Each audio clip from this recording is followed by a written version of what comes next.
Segundas Reis, capítulo 5. Louvado seja o nome do Senhor. Segundas Reis, capítulo 5, seu versículo 1. Vamos ler só o primeiro.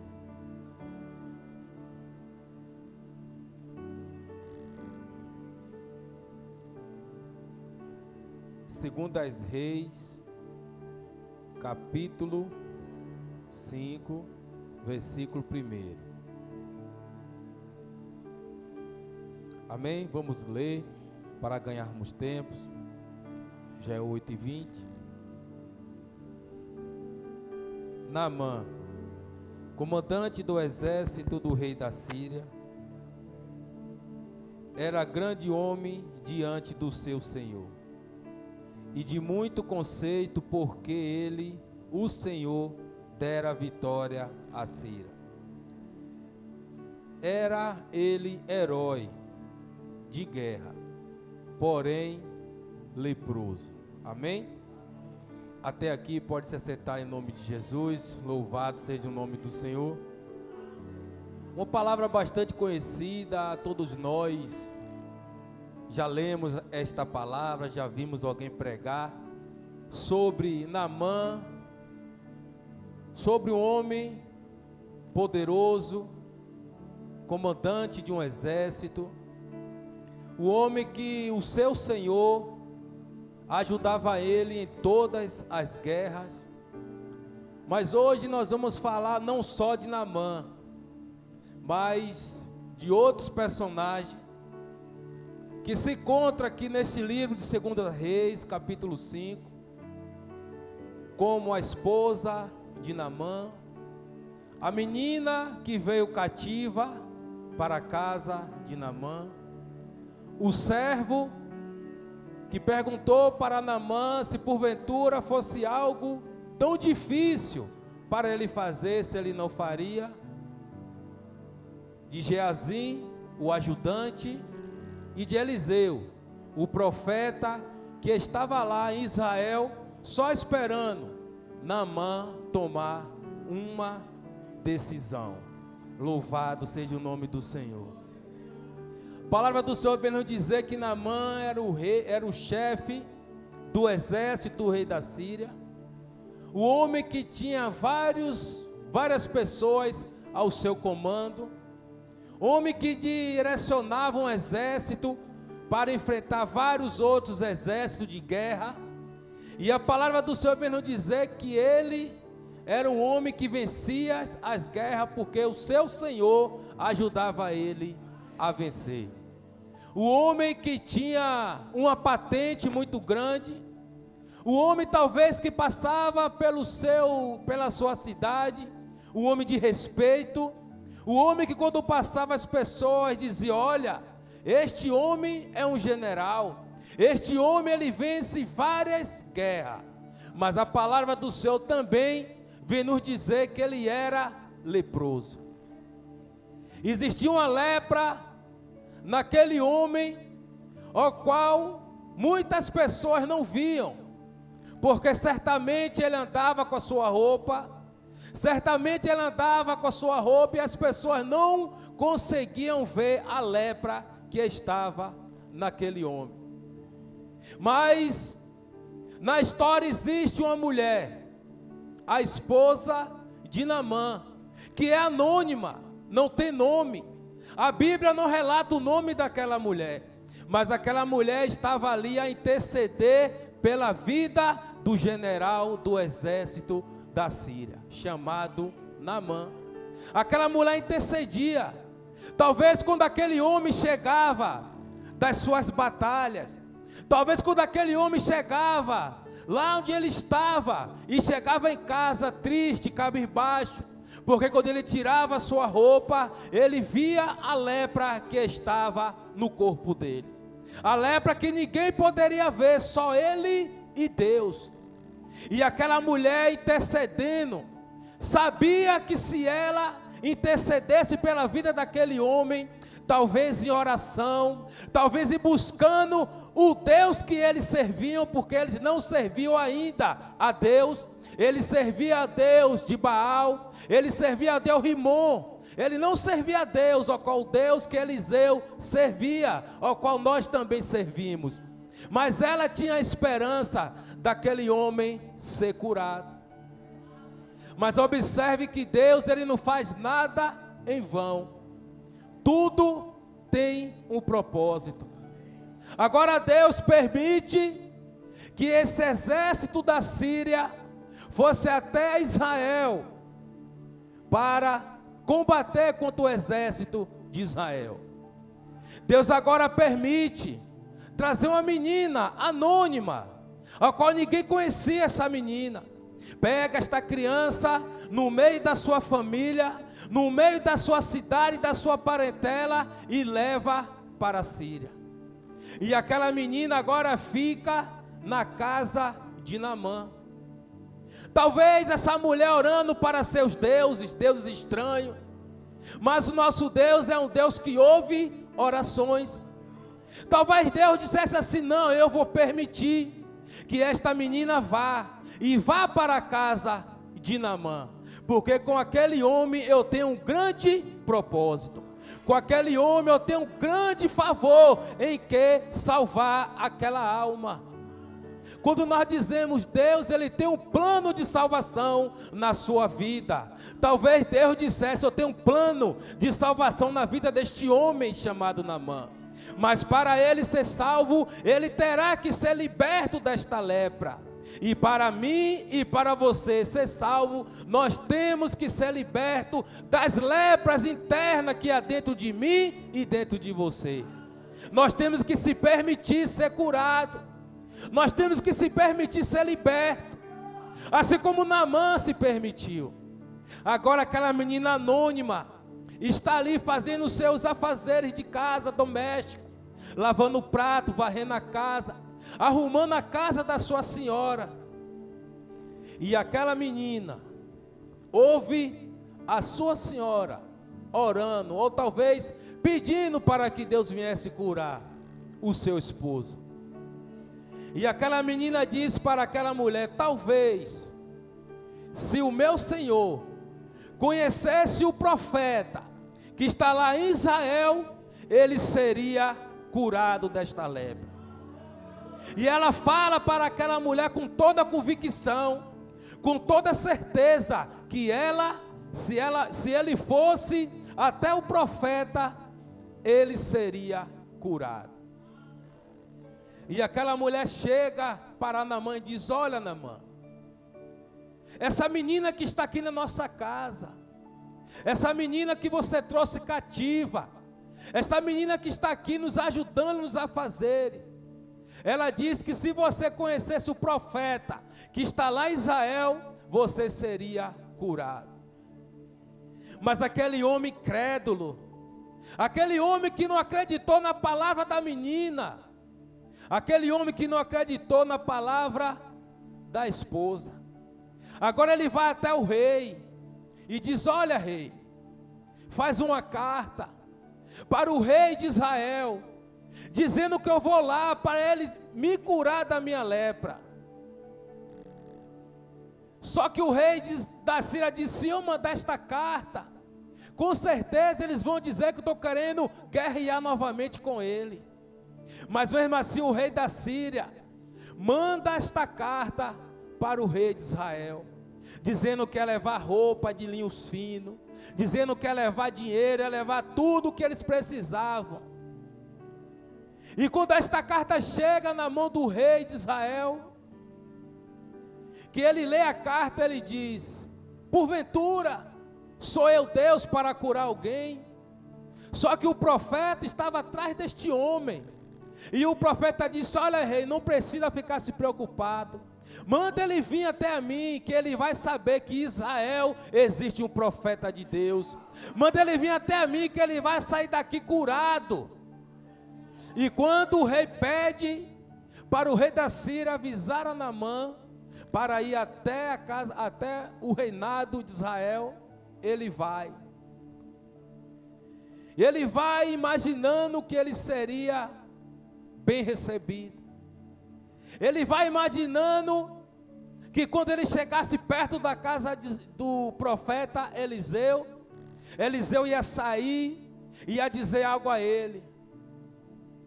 Mas quando eu e você precisamos de uma cura, quando eu e você estamos necessitados de uma libertação, não precisa o profeta vir até a mim, não precisa o profeta ir até vocês, só precisa uma palavra de Deus.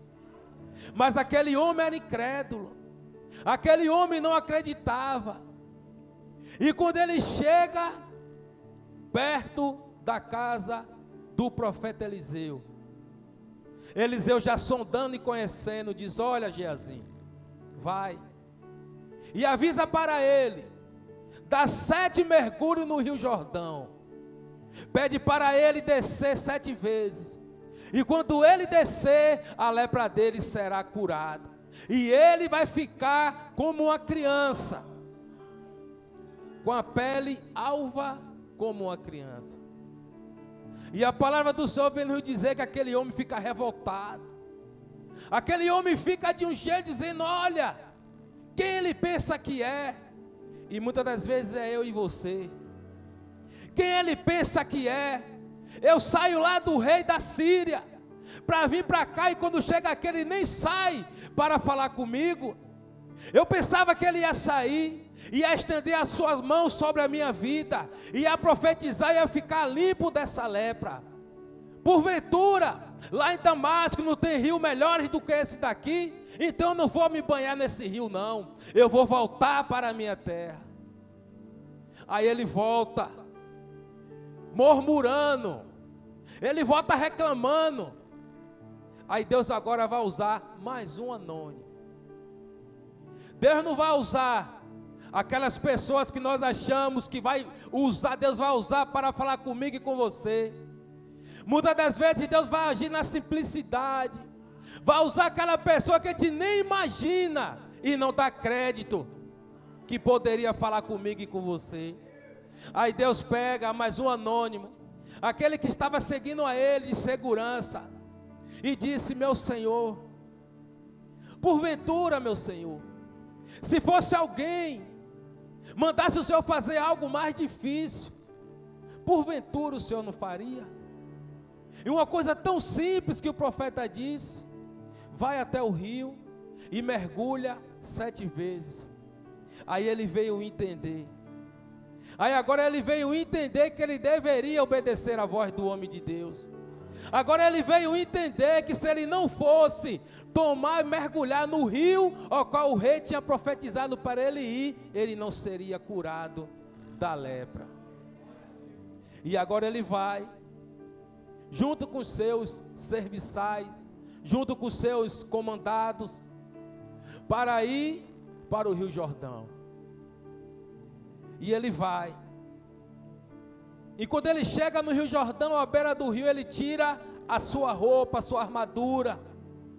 E agora todo mundo agora está vendo aquele homem leproso, aquele homem com a sua enfermidade, aquele homem ao qual tinha vergonha de se aparecer na rua, aquele homem que tinha vergonha de as pessoas estar acusando e falando: vai um leproso, vai um homem doente. Mas agora ele tira a sua armadura e entra no Rio Jordão, o rio que Deus falou com o profeta para que ele viesse se banhar. Só que Deus, ele vai testar a minha e a tua fidelidade. Muitas das vezes Deus vai testar a minha e a sua paciência, porque aquele profeta estava achando que no primeiro mergulho ele saía limpo.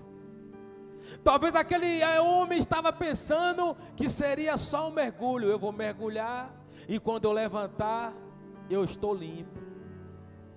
Mas Deus estava provando a fé daquele homem, Deus estava provando a perseverança daquele homem, Deus estava provando aquele homem se verdadeiramente ele creu no que o profeta falou. E comigo e com você não é diferente. Muitas das vezes falamos: Deus, me liberta desta situação. Muitas das vezes nós falamos: Deus, me cura desta situação. E muitas das vezes Deus usa o homem de Deus, a mulher de Deus, para falar comigo e para falar com você. Mas nós somos imediatistas, nós queremos logo, nós queremos no primeiro mergulho ser curado, nós queremos no primeiro mergulho ser liberto, nós queremos no primeiro mergulho ser transformado. Mas Deus está dizendo: mergulha 7 vezes, persevera, não desista. Ainda que você mergulhou e levantou, ainda está leproso, mergulhe outra vez. Ainda que você mergulhou e ainda está com a doença, mergulhe outra vez. Ainda que você mergulhou e levantou e o seu filho não foi liberto, mergulhe outra vez. Mergulhe 7 vezes para a sua cura, a tua libertação, a tua transformação chegue na sua vida. E aquele homem agora mergulha primeiro, se levanta, olha para o braço, olha para o corpo, ainda estou leproso. Mergulha a segunda, olha novamente para o seu corpo, ainda se encontra leproso. O que se passava na mente daquele homem? Será que ele queria desistir na primeira? Será que ele queria desistir na segunda? Será que ele queria desistir na terceira vez que ele desce, mergulha e ainda sai leproso?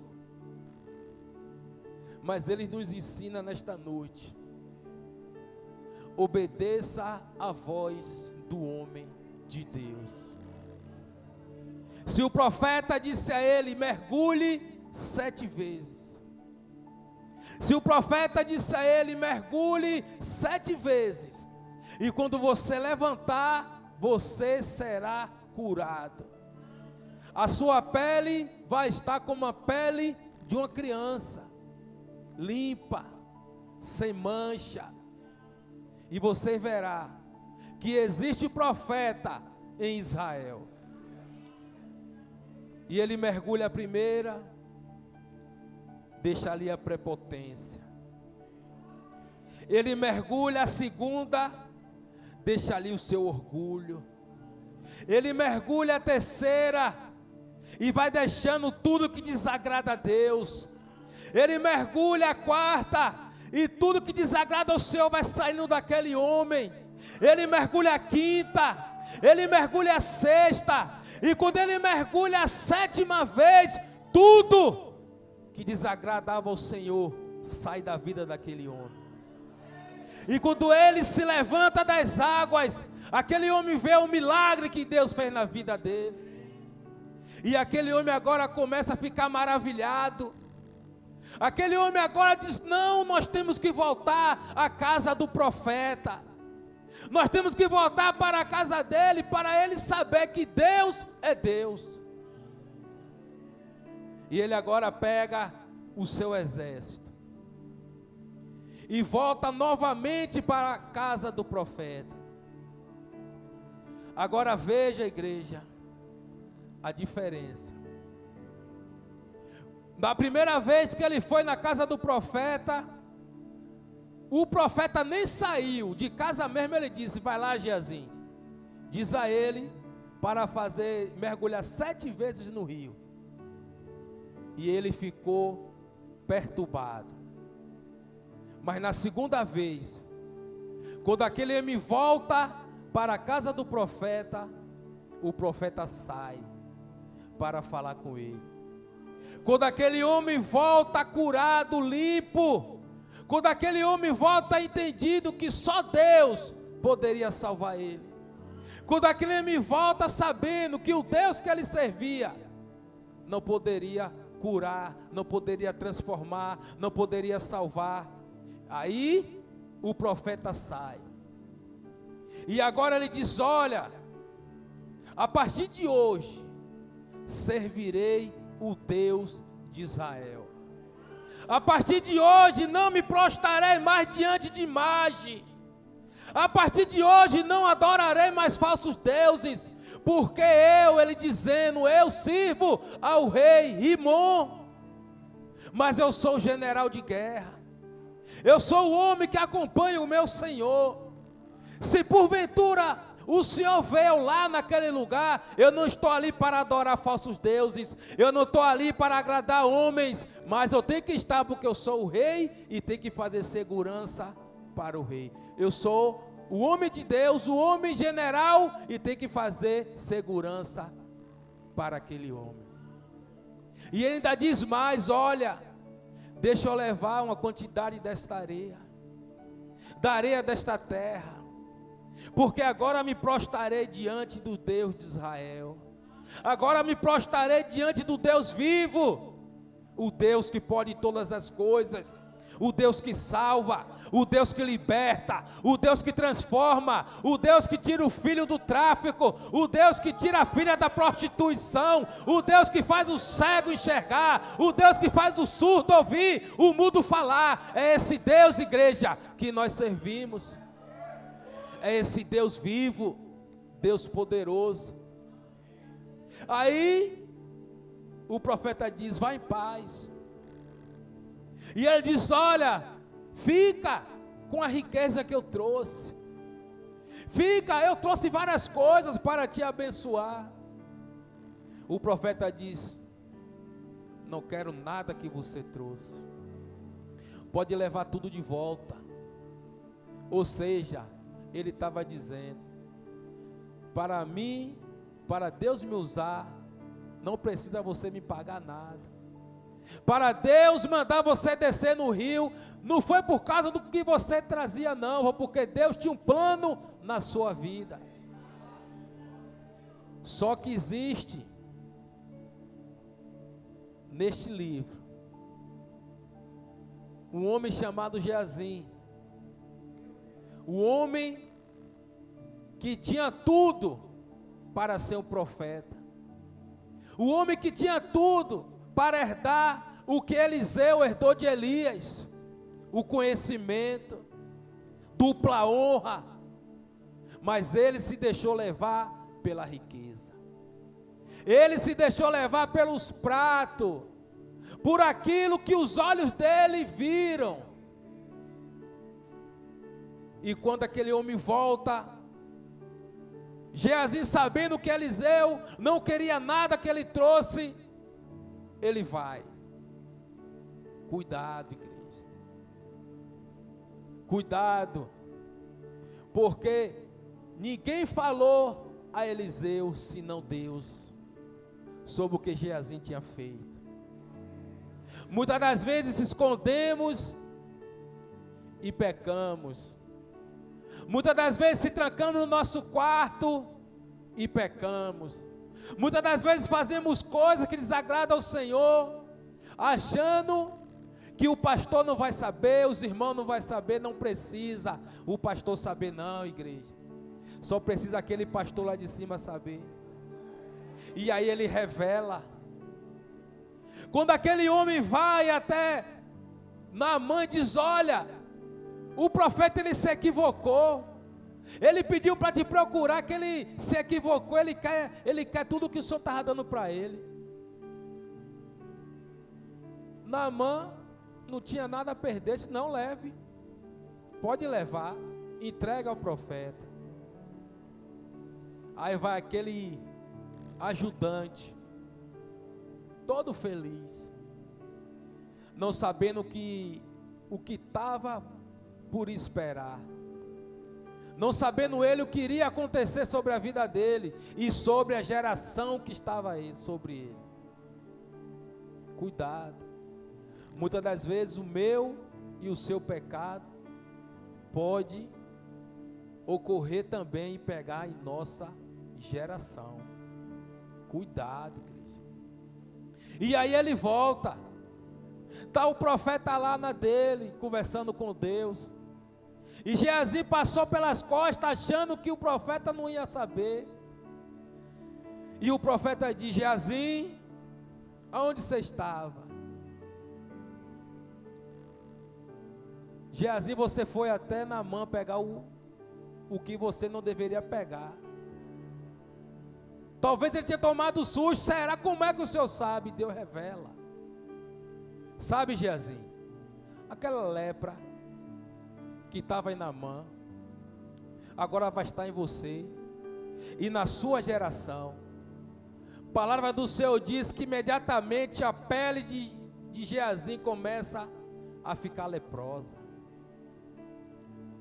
Imediatamente aquele ajudante que tinha tudo para servir a Deus, tinha tudo para receber o galardão de Deus, tinha tudo para seguir o seu caminho, assim como o profeta Eliseu ensinando a ele. Ele deixou aquilo que estava preparado para ele por Deus, para pegar aquilo que o diabo preparou. É difícil. Mas aquela criança, aquele homem, aquele jovem ficou leproso por causa do prato que ele escolheu, por causa daquilo que ele preferiu. Em vez de continuar servindo a Deus em espírito e em verdade, ainda nas dificuldades, ainda na peleja, ainda no deserto, sirva a Deus. Não se deixe se levar pelos pratos que o mundo oferece, porque os pratos que o mundo nos dá é passageiro, mas o banquete que Deus derrama na minha vida e na sua vida é eterno. Nós levamos para a eternidade. Nós levamos, igreja. Não se deixe levar pelos pratos que estão oferecendo. Não se deixe levar pelas coisas que o mundo está oferecendo. Não troque o banquete de Deus pelo prato do inimigo. E Geazi ele trocou. E ele teve a sua recompensa. Mas a minha e a tua recompensa não está aqui. A minha e a tua recompensa não vem do prato do inimigo. A minha e a tua recompensa vem do céu. Porque Jesus disse: eu vou preparar lugar e eu voltarei. E quando eu voltar, eu vou levar a minha igreja amada. Eu vou levar a minha igreja para morar comigo. Então, se você crê, igreja, não desista, continue, porque existe um lugar preparado para mim, para você e para a nossa família, porque a palavra do Senhor diz, e nós temos que crer nesta palavra. Eu peço à igreja que fique de pé em nome de Jesus. Esta foi a palavra que Deus tocou no meu coração, para falar comigo e para falar com a igreja também.